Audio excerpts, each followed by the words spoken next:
नमस्कार दोस्तों, स्वागत है आप सभी का कोहली क्लासेज में। तो हम लोग कवर कर रहे थे बिहार दरोगा का महत्वपूर्ण तो पिछले 2 वीडियो में हम लोगों ने कवर किया था टोटल 38 क्वेश्चन। आज हम लोग देखेंगे क्वेश्चन नंबर 39 से। तो चलिए स्टार्ट करते हैं क्वेश्चन नंबर 39।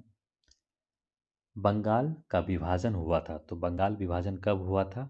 तो लॉर्ड कर्जन के शासनकाल में बंगाल विभाजन हुआ था, 1905 में हुआ था। और इससे कुछ संबंधित महत्वपूर्ण फैक्ट को देख लेते हैं।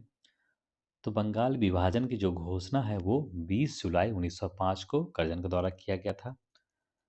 और इसी के विरोध में अर्थात बंगाल विभाजन के विरोध में स्वदेशी आंदोलन की घोषणा भी कर दिया गया था। कब? तो 7 अगस्त 1905 को कर दिया गया था कोलकाता के टाउन हॉल में।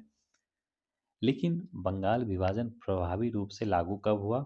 तो 16 अक्टूबर 1905 को बंगाल विभाजन प्रभावी हुआ। और इसी दिन अर्थात 16 अक्टूबर 1905 को ही पूरे बंगाल में शोक दिवस के रूप में भी मनाया गया था। चलिए आगे बढ़ते हैं। Next question. शिवाजी को किसने कैद कर लिया था? तो शिवाजी को किसने कैद किया था? तो औरंगजेब ने शिवाजी को कैद कर लिया था मई 1666 में जयपुर भवन में। लेकिन शिवाजी 16 अगस्त 1666 को ही फरार हो जाते हैं किसी तरह कैद से। ठीक है, ये भी डेट आप लोग याद रखिएगा। चलिए आगे बढ़ेंगे। नेक्स्ट है, राज्यसभा और लोकसभा की संयुक्त बैठक कौन बुलाता है? तो राज्यसभा और लोकसभा की जो संयुक्त बैठक है वो राष्ट्रपति के द्वारा बुलाया जाता है अनुच्छेद 108 के तहत। ठीक है।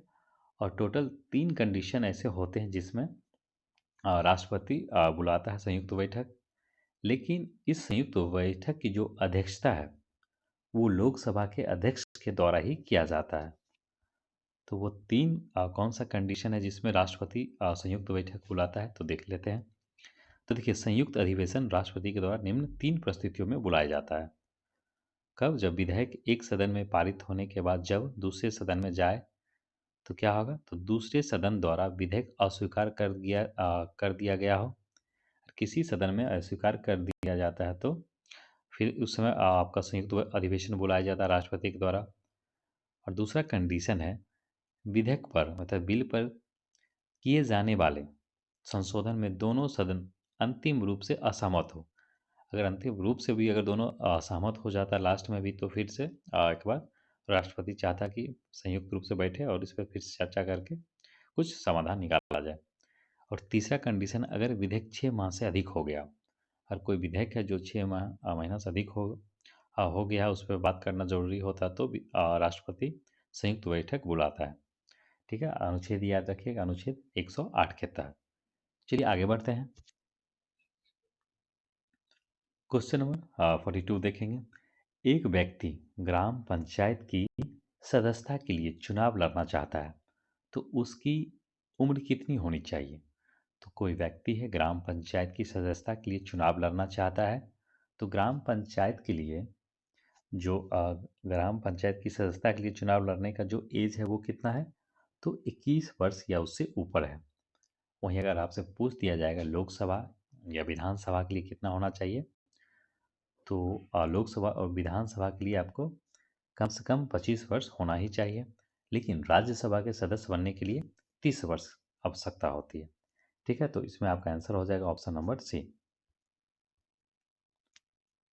नेताजी सुभाष चंद्र बोस राष्ट्रीय खेल संस्थान कहाँ स्थित है? तो नेताजी सुभाष चंद्र बोस राष्ट्रीय खेल संस्थान कहाँ स्थित है? तो यह है पटियाला में। तो राष्ट्रीय खेल जो संस्थान है इसका स्थापना 1961 में ही किया गया था, लेकिन 1973 में इसका नाम बदलकर नेताजी सुभाष चंद्र बोस राष्ट्रीय खेल संस्थान कर दिया गया था। राजा भोज निम्नलिखित में से किस राजवंश से संबंधित है? तो राजा भोज किस राजवंश से संबंधित है? तो परमार राजवंश से संबंधित है। देख लेते हैं सॉल्यूशन। तो राजा भोज मालवा के परमार वंश का 9वां यशस्वी राजा था। उनका जो शासन था वो 1018 से लेकर 1060 ईस्वी तक रहा। और इसकी जो राजधानी थी वो धार थी। और उसने नव शाह शाक अर्थात नव विक्रमादित्य की पदवी भी धारण की थी। दिल्ली के लाल किले में स्थित मोती मस्जिद को किसने बनवाया? तो यहाँ बात कर रहा है दिल्ली के लाल किले में स्थित। तो दिल्ली के लाल किले में स्थित जो मोती मस्जिद है उसको औरंगज़ेब ने बनवाया। लेकिन आगरा का जो किला है, आगरा के लाल किले में जो मोती मस्जिद है उसको शाहजहां ने बनवाया था। ये भी पॉइंट याद रखिएगा। चलिए आगे बढ़ेंगे। वर्ष 1857 में मेरठ में प्रथम सिपाही विद्रोह। तो 1857 क्रांति की बात कर रहा है। तो 1857 में मेरठ में प्रथम सिपाही विद्रोह की आग किस दिन भड़की? तो ये 10 मई 1857 को एक पैदल टुकड़ी थी 20 INA एक 10 मई 1857 को मेरठ की एक पैदल टुकड़ी थी सिपाहियों के द्वारा जो विरोध किया गया था। एक प्रथम सिपाही विद्रोह इसी दिन मतलब आग भड़क गई थी। ठीक है। और 12 मई को तो ये दिल्ली पे भी अधिकार कर लिया था। चलिए आगे बढ़ते हैं। जब हम लोग 1857 की क्रांति स्पेशल इससे जब हम लोग क्वेश्चन देखेंगे तो जरूर कवर करेंगे एक एक क्वेश्चन को।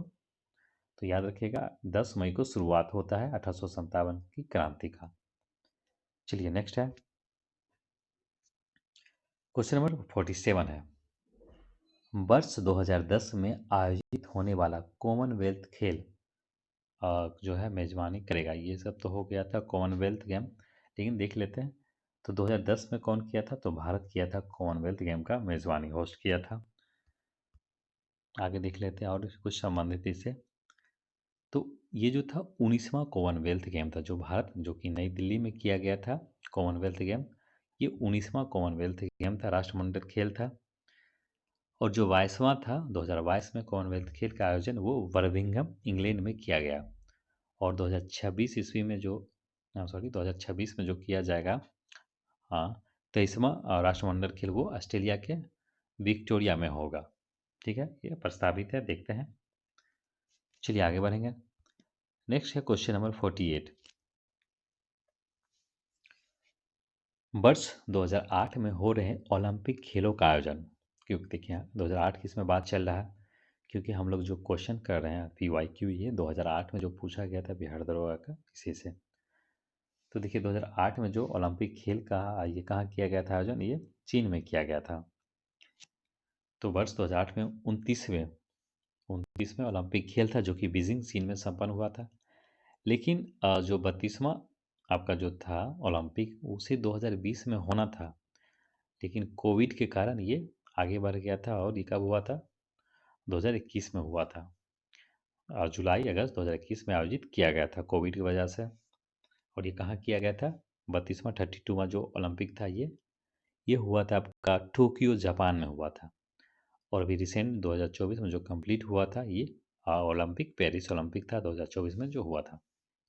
ठीक है, तो चलिए आगे बढ़ते हैं। नेक्स्ट है श्वेत क्रांति का संबंध किस क्षेत्र से है? तो श्वेत क्रांति का जो संबंध है किससे है? तो ये दूध उत्पादन में वृद्धि करने को लेकर है श्वेत क्रांति। और इसके जनक कौन है? तो डॉक्टर वर्गीस कुरियन है। डॉक्टर वर्गीस कुरियन है। ठीक है, श्वेत क्रांति के जनक doctor Verghese Kurien. Next question देखेंगे। सतलज, चिनाब और रावी निम्न में से किसकी सहायक नदियां हैं? तो सतलज, चिनाब और रावी इनमें से किसका सहायक नदी है? तो सिंधु का ये सहायक नदी है। ठीक है, सिंधु नदी के बारे में थोड़ा सा देख लेते हैं। तो देखिए सिंधु नदी का जो उद्गम स्थल है वो तिब्बत में मानसरोवर झील के पास सीनकाबाब नामक हिम नदी से है। तो जो मानसरोवर की झील के पास एक सीनकाबाब नामक एक हिमनाद है, वहाँ से इसका उद्गम होता है। और इसकी जो कुल लंबाई है 2880 किलोमीटर है। और 2880 किलोमीटर में से 1134 किलोमीटर जो है वो भारत में बहती है। और भारत होते हुए मानसरोवर से निकलती है, भारत होते हुए अरब सागर में जाके गिर जाती है। और इसका जो सहायक नदी है सिंधु का वो कौन कौन सा है? सतलज, चिनाब, रावी, व्यास और झेलम है।